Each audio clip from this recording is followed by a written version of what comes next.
Welcome to the Consulting Leaders Podcast, where we talk about the business of consulting. Whether you're looking to grow your practice or learn from the stories of leaders in consulting, you're in the right place. I'm your host, Guillaume Jouvencel, ex-PwC and co-founder of GHA Marketing. Join me as I interview the best consultants in their niche. Let's get on with the show.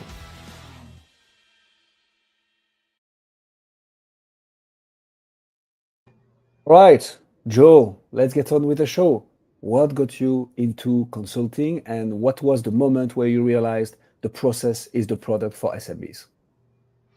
Uh, Actually, a long history of being onboarded in different organizations. I started in retail for like 15. I was in retail for like 15 years, and then moved into HR and recruiting, and of course, workforce consulting for contingent workers.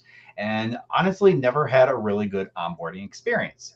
And so what I decided to do after being laid off in 2023 was start my own business in helping small to medium-sized businesses help define their workforce needs based on their organizational strategies to help with better planning, better creating better initiatives, doing more involved in their analysis, and overall trying to create a better onboarding experience for their new hires.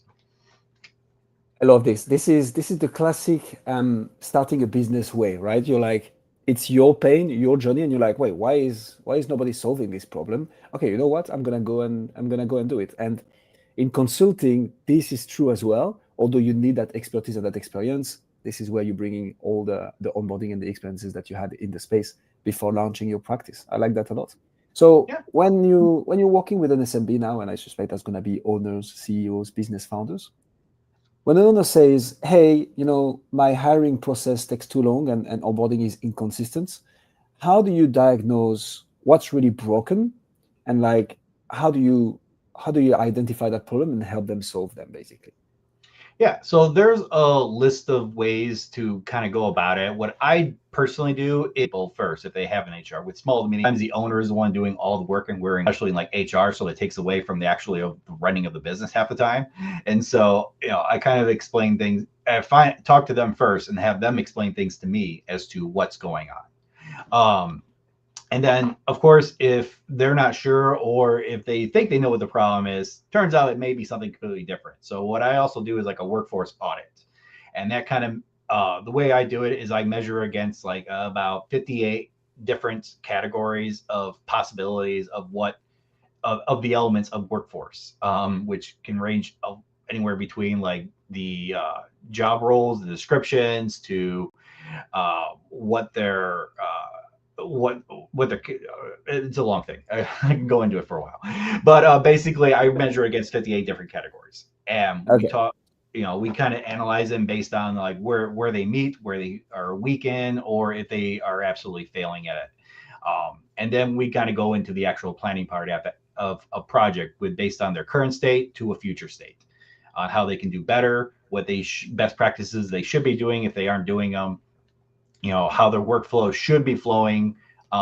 If they're, for example, their onboarding is taking a lot longer than normal, kind of go in there and figure out what the problem is as far as like who's talking to who. Is it miscommunication? Does HR think that it's like a procurement issue, or does procurement think like HR should be doing it if they're bringing on contractors? So things like that is pretty much what I target. Recently attended a workshop with the acquisition.com team, full disclosure, and we Mhm. were talking about hiring talents, and what's a lot of business owners, especially smaller business owners, are doing, and this is something they opened our eyes on together with Usam, is that we have a very well-oiled sales process. Like we track all the KPIs, we know exactly what we're doing, where we stuck, like what's the next thing to unlock to make sure Mhm. that the business keep flowing, but we don't for recruitment. And they were actually like, if you're supply constrained, meaning you cannot deliver to all the clients that you're actually onboarding, it means that you have a hiring, onboarding, and training issue. And you really need to see it as a sales process. Like, okay, how many job ads do I put out? Like, how many recruiters do I have on the case? How much ad do I put on the job ad so that it's actually bringing me more people? Do I do outbound as well? And then tracking everything, time to onboard, time to train, time to be efficient. Are those things that you look at as well? Are you purely looking at recruitment, or is there going to be also the onboarding and the training all the way up to the moment where the person is fully operational? So it's like a spectrum, really. To be honest, it can flow around. I do look at recruitment as far as like how they're doing it. One of the big things about that is like, is there a misalignment when I'm doing my workforce audit? So is there like role clarity? Are we even hiring the right roles for the strategy? Is there a workflow mapping? Where's the delay? What I mentioned earlier, HR, hiring managers, approvals, where's the delays happening? And governance is another big issue, is like who actually owns the hiring outcomes when they're bringing on people. So it can range a lot of things. Sometimes it can be that the recruiters are doing their jobs correctly and they are finding the right people, depending if they're doing it internally or if they are hiring like an outside supplier to do it for them. If they have like an internal team, maybe that team needs to be retrained, or maybe their managers need to be trained better and given the right support and given the right direction as to how to go about with their hiring practices. Um, Make a lot of sense. So who's involved in that decision-making process of hiring you? Like, I understand you're targeting SMBs. Is there any specific industry that you're actually targeting? Who do you need to talk to, right? Who's your who, basically? So hiring in general, I'm okay. So first off, I'm industry agnostic. I particularly enjoy certain ones like gaming, tech, retail, and of course, manufacturing are the big ones I have the most experience in. But I'm very industry agnostic. So really, they all kind of follow the same pillars as far as like they need a worker to come in, do a job, and the hiring process typically goes through. We have to do a background check. We have to first interview you, then do a background check if we're going to make an offer, and then bring you on board. So really, the pillars all kind of like are similar in all industries in that regard. There's a few nuances here and there, but typically it's all very similar in how they should be structured. So when I typically recommend doing is like having a structured interview process when doing it, making sure everyone on the team is answering the right questions. Really, the person who makes the final decisions is the hiring manager, the person that makes the request for it. Now the businesses kind of like have guidelines that they should be following, but it's really a matter of like, is their hiring manager being held accountable too for following the way he's conducting his interviews too. um, so there's a lot of different things that in play that kind of need to be looked at from a workforce planning perspective, making sure that the primary people that are asking for requests to come on board are one being held accountable for how they're doing it. They're not just winging it, they're following the actual process the company has laid out, if they have laid out a process.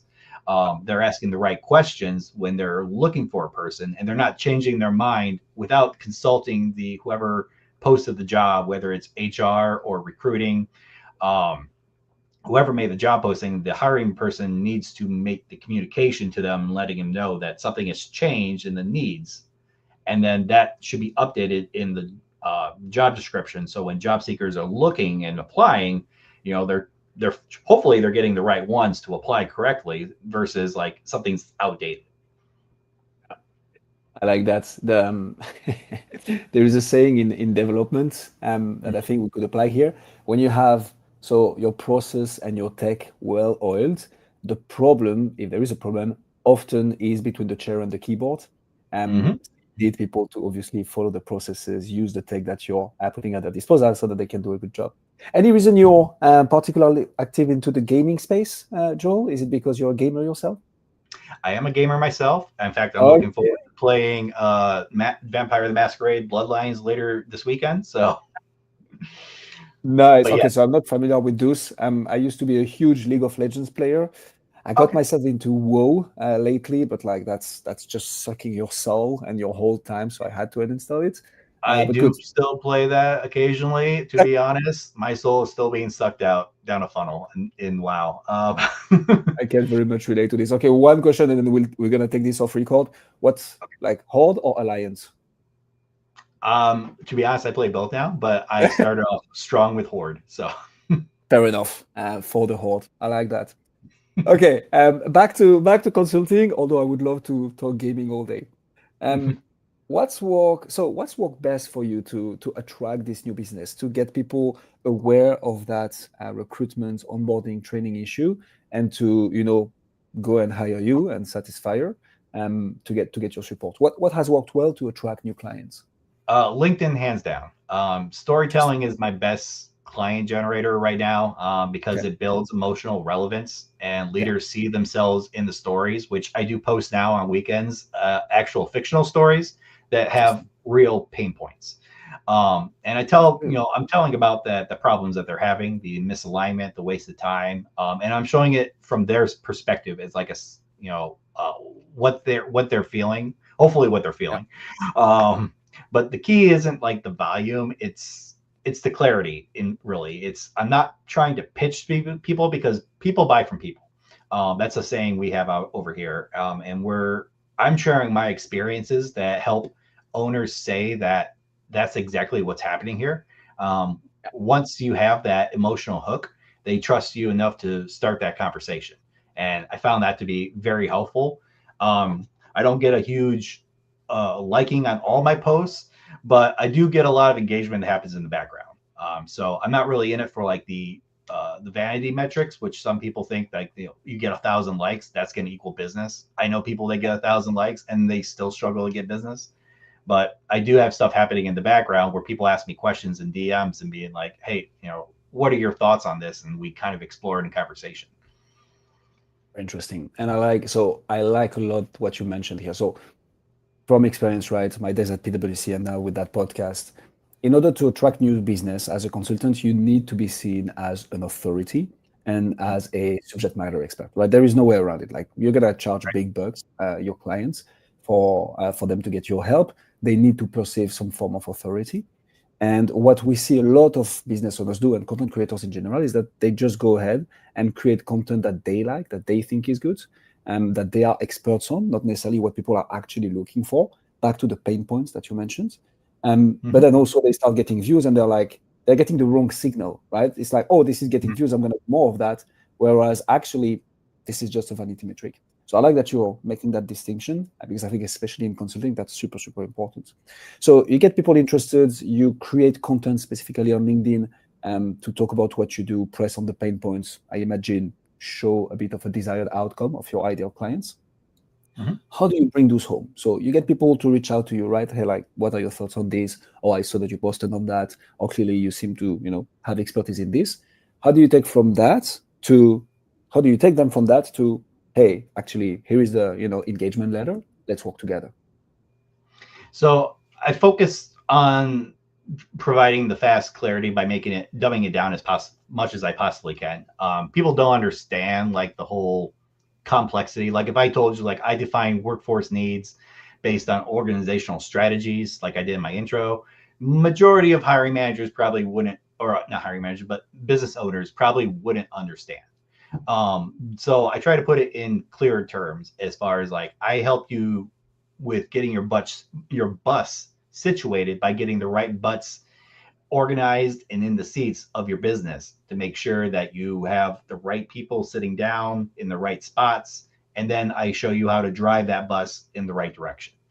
I try to use simple analogies like that to make it a lot easier, a lot clearer. I'm not in it for like the fast sales. I unlike a lot of consultants, I don't act like just an advisor. I help build the system for them by doing the analysis and creating the diagnostic stuff. So, during the early conversations, I'll do like the light diagnostic of the workforce audit, like I mentioned, and share like some sample question sets for them to kind of fill out something tangible that shows how structured the thinking creates the immediate value for them. And then the first 30 days of every engagement I do includes like a workforce risk and efficiency scorecard, which kind of gives the CEO more clear visibility into costing them time or money. Kind of leads into more in-depth conversations. Like I mentioned, it's kind of a spectrum on the workforce planning aspects of things and the management.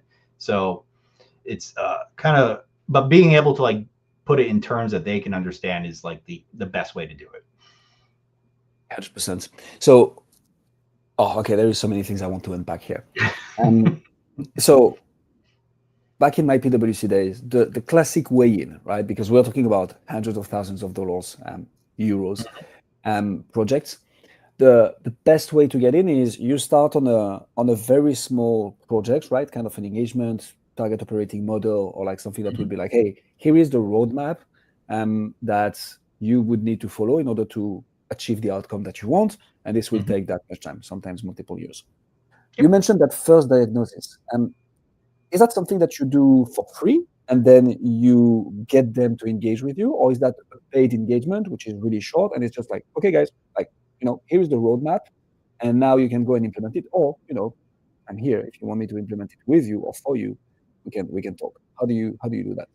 So what I do is, like I mentioned, I have the conversation with them, and I share a couple sample questions to kind of like gauge them. I do, like most people, have like an AI tool that I use to help confirm the whole spectrum of things. Now, this is based on a GPT that I built. Nice. And of course, it's, their personal data isn't really being used yet. What I'm doing is I'm taking the answers they give me and then giving them a better overview of things. And of course, whatever the AI spits out, I usually adjust it to based on the conversation and the best practices that should be done better. But it kind of measures it on on an assessment of whether or not they're ready to mature with the workforce, or if they're having major issues, and it may come up with a couple additional questions I may not have thought of too. And so I, kind of follow that. So sometimes that I do that as far as like a good faith type of thing to kind of give them an understanding. That way we're not diving too deep into things and I'm not wasting too much of my time. But when we get into like the full 30-day audit risk assessment, where I go through that whole 58 things I mentioned of categories, then that's when, yes, they have to pay.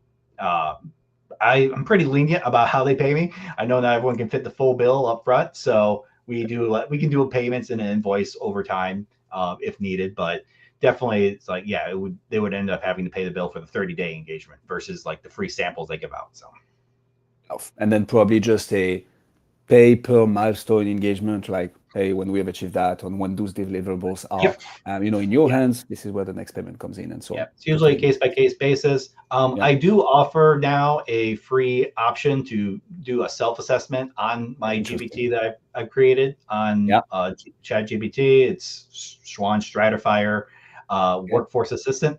So people are welcome to kind of check that out and do their own little assessment themselves to see if they're ready to move forward. And then if they need help with more in-depth advisory, they can reach out to me directly.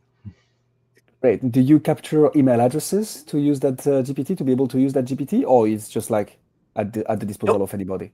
No. Yeah, I don't capture emails. People are free to use it themselves. I have no visibility into it. That's kind of the beauty of it, I think, for consumers, that they can test it out without having to worry about someone harassing them later. Really, the purpose is to showcase my knowledge, because again, I built it with my information, all my templates that I've created over the years. And of course, it's kind of to give the consumer a chance to kind of like understand themselves that maybe I am the best choice to help them out if they end up screwing things up worse and they need help. So of that. No, but that's such a great lead magnet. Except for the fact that it doesn't give you the contact details, right, of the lead. But I think this is even more powerful to build goodwill. And obviously not everybody will convert, right, I suspect. But the few that will, they are basically already convinced, because they're like, I received so much value from Joe, even before working with him, even before talking to him, that his paid for stuff must be good. And I think this is where consulting is headed in 2025 and forth, because anybody can claim anything on internet. So you need to find a way to provide value before you even get the engagement. Otherwise, people won't even trust you to do exactly. It. And to clarify, before I have business consultants yell at me about this, I do have ways of getting people's email stuff through other means. So, I mean, there's a lot of tools out there that you can use to kind of work with LinkedIn, and that's primarily what I use for my leads. Is I use LinkedIn. I don't use their sales navigator, but I use other tools to kind of go with it, and therefore, I'm able to get their stuff. But yeah, like you mentioned, this is kind of like where things are going. Where consumers are kind of like more interested in checking things out themselves, getting a feel for it, and then finding out that, you know, the person that created is like a pretty, you know, knowledgeable guy and knows what he's doing. And that's kind of what leads into, you know, people being more interested in engaging with your services. Into that. So once you start working with a client, Joe, so something that I learned from the partner that I was working close with at PwC was like in consulting, there are hunters and there are farmers, right? And he was like, everybody wants to be a hunter, or a lot of people want to be a hunter. I'm a hunter myself. That's him talking, not me. And he was like, however, the best business is done in farming, because actually getting a new business in, a new company to work with is hard. But once you unlock, you know, multiple projects after your first project with a client, this is where the real money is, because you don't have all that effort of and cost of acquiring a new customer.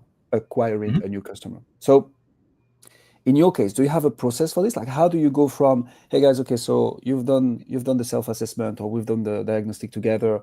We've worked on, you know, implementing the quick wins to get your recruitment and onboarding process, you know, on the rails.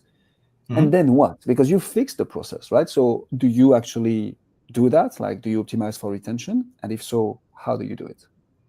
Yeah. So to ensure the consistency, everything kind of runs on like simple visual accountability, right? So I use weekly one-on-one check-ins with the project owners of that group to kind of like check in and see how things are going.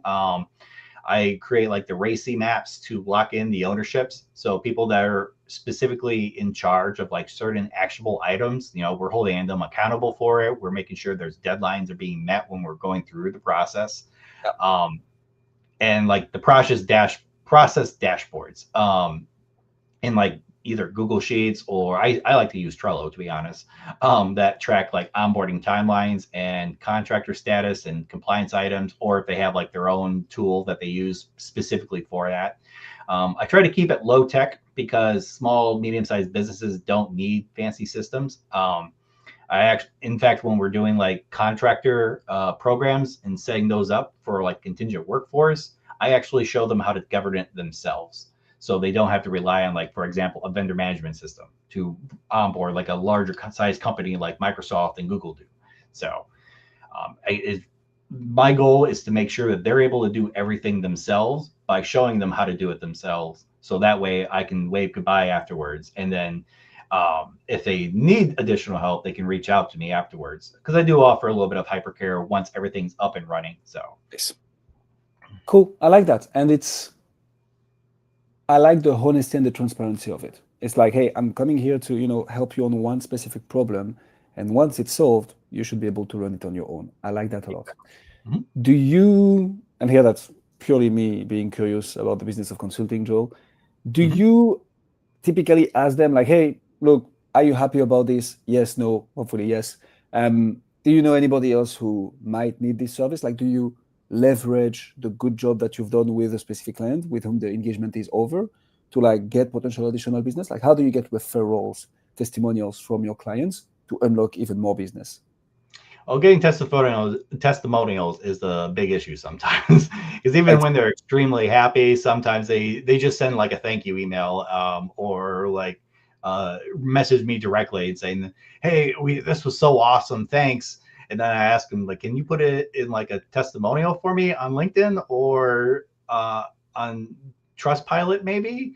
And so sometimes they're like, oh yeah, we'll do that. And then most of the time they kind of, I guess, forget. So what I do is I try to showcase what they say for people that are kind of like that, which is a lot, unfortunately. What I do is I copy and paste what they said and then move it over into like a visual thing from what I create on Canvas. And I'll showcase that in a post on LinkedIn, kind of like, you know, what people see in like self-promotion. It's like, oh yeah, I helped this one client. Well, this is kind of exactly it. You know, I'll post what they say half the time in like if they gave me some praise in a conversation, I'll give them a little overview as to what we did, if the client was okay with me sharing this as like a case study type of thing. That kind of helps out a lot too in that realm. Yeah. Why do you think so that's something so many consultants struggle with, to be clear, because I'm not going to give my take on it just yet. I want to hear yours first. Why do you think is that, Joel? Why do you think consultants struggle to get their clients that are sometimes extremely happy, if not just happy, to actually put out publicly that, they've worked with a consultant and they are happy about the results? Why do you think is that? I think they have good intentions, and I think when they do say it, they are intending to do it. But I think because they get bogged down with work, because it's, a lot of people don't understand like the real concept of networking. They think just because they say thanks, that's the end of it. And unfortunately, I understand it, having been in consulting for so long, almost like 10 years now, working with different managers and different departments. It's like things, especially the times of the year when it happens. So sometimes maybe it was just at a bad time. They meant this when they say, okay, yeah, I'll do this. And then just it slips their mind. And unfortunately, I'm not the kind of guy to follow up with them and bug them about it. So I'll usually just let it go. And I'll, like I said, take it into like in my own little advertisement about it on LinkedIn and showcase it that way. So, and also to be honest, I don't think people should be worrying about it too much either. I mean, testimonials are great, but I think a lot of consumers are more interested in showing how you came to these results versus someone just saying praise. I think I've seen a couple posts lately going through my feed about that. So I will say, don't overburden, stress yourself out if people aren't giving you testimonials. Like if they do say thanks and give you praise, use that in like a different advertisement on your posts, or however you're showcasing it to your clients. And then, kind of like be more specific as like how your line of thought is going in your process to find the results. Yeah. Again, so many things that you touched upon here. So the first thing that I want to hit on is, you're right. There is nothing stronger. So what I often say to my prospect is like, look, John, there is nothing better than I could do than, calling my 103 past clients and tell them to meet at your place right now in Florida, whatever, and to shake my hand in front of you and say, hey, Guillaume is doing a good job. Like nothing will be more powerful than that. Now, we cannot do this. So second best way to show you proof, right? Because at the end of the day, that's social proof, is to get my clients to tell, in a video testimonial, hey, like this is what we've done with Guillaume. Now, I think in consulting, case studies are even more powerful because it's like, this is where we started. Those are the things that we did. And this is the end result. This is the outcome. And like, if you have that with the right client's logo and so on, there is nothing more powerful than that. Now, the reason why I think it's very hard for consultants to get this, at least most of the time, is because clients actually don't want to publicly say that they had to hire a consultant to help them out. They don't want to showcase how bad the situation was before and like what they had to go through to get that outcome. The only way I've seen it working very well, and here I'm talking about PwC, so finance consulting, it was through awards. Because in order to get an award, you need to submit a case study of like, hey, this is the transformation that we achieved. So unless there is a prize at the end of it or something of value for the client that they can showcase, they will usually struggle a bit to go through that case study testimonials. Is that something you've considered, like making it to the awards of like, your industry to showcase transformations, or is that not something you've explored? I don't think I've considered it yet, but now I am. So here we go. That's what we do. Yep. So there is this, and well, obviously you have a very well-oiled process, Joel. You have an awesome consulting practice. The question I'm always wondering is, where do you feel stuck right now? Like, where do you feel there is friction that could, unlock the next level of growth for Stratifyr? I think honestly, balancing the customization with scale is where I kind of get stuck sometimes. Every small to medium-sized business has its quirks. I mean, you can't force a one-size process when it comes to consulting, especially in workforce management. But if you customize too much, you can't grow efficiently either. So it's kind of an area sometimes. That's why I'm building like the workforce, the GPT, and I'm actually building like a app that you can put on your phone for it too. So you'll be able to access that GPT I was talking about through your phone once I actually get that resource built. But it's where leaders can self-assess and access templates more easily. And also so it showcases my business on their phone. It won't be like an app you can get through it won't be able to get app through the Play Store like on Android or whatever iPhones is, I think Safari or whatnot. But yeah, it'll be a mobile browser app, so you'll be able to find it. I'll have it available on my website and on my LinkedIn, and people will be able to access it, and they can download it to their phone if they want, or they can just bookmark it in their browser, and then they can do like a self-assessment if they prefer to do it. So once I get that fully built and available, people will be able to do it, but they can already access the GPT, like I mentioned, which will be available in the resources on my website. So I like that a lot. And I like that you're tech enabled.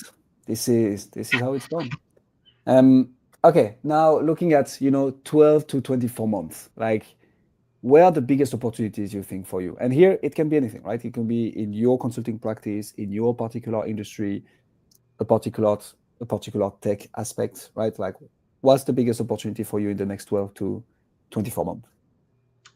The biggest opportunity, I think, is contingent workforce governance. Most small to medium-sized businesses are going to rely on contractors, but have zero oversight with them, which is a very common problem. And I can go down a rabbit hole about that one. And that's a huge compliance cost risk for a lot of companies. AI in recruiting will automate the sourcing part, but governance is where human judgment still matters. And knowing who's doing what under what agreement and how it impacts your workforce mix, that's actually the next frontier for small to medium-sized businesses. And right behind that is offboarding and knowledge capture. Because we keep talking about hiring, but companies lose just as much value when people leave as well. I love that this is the level of growth that you mentioned, because at least at PwC, right, during my PwC days, sometimes consulting and managed services, like the line is a bit blurry sometimes, and you end up just like replacing someone or like doing work that someone full-time in the company could do instead of like a transformation or an analysis or a study. I like that a lot. Joel, this was absolutely gold. Thank you so much for coming on Consulting Leaders. If people want to find out more about you, about Stratifyr, where should they go?